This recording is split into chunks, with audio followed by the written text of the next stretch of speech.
पर्वत के नीचे उस दिन हवा में एक अजीब सा तनाव था।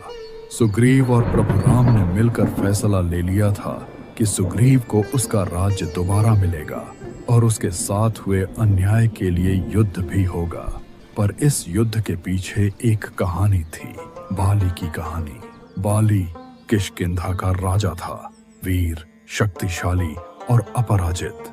उसके शरीर में देवताओं का बल था और उसे एक अनोखा वरदान मिला था।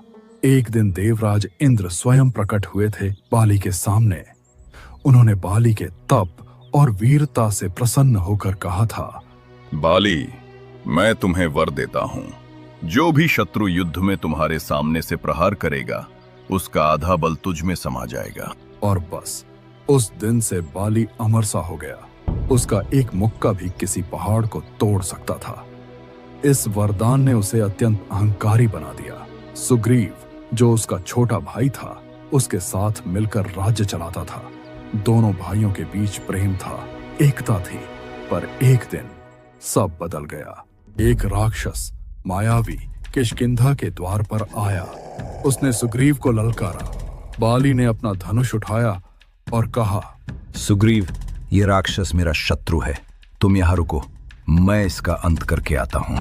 और वो उस राक्षस का पीछा करते हुए गुफा के अंदर चला गया। सुग्रीव देर तक बाहर इंतजार करता रहा। एक दिन, 2 दिन, 3 दिन बीत गए।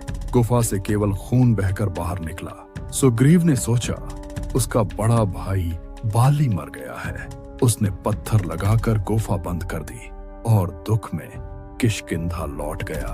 पर सच कुछ और ही था।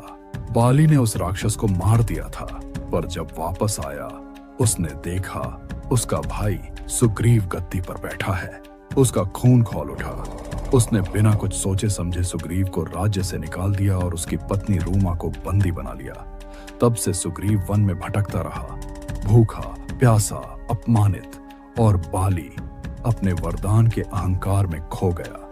उसके लिए धर्म और अधर्म के बीच की रेखा मिट चुकी थी और आज उसी अहंकार का अंत लिखा जाने वाला था। तो ये थी बाली की कहानी। अगले एपिसोड में देखिए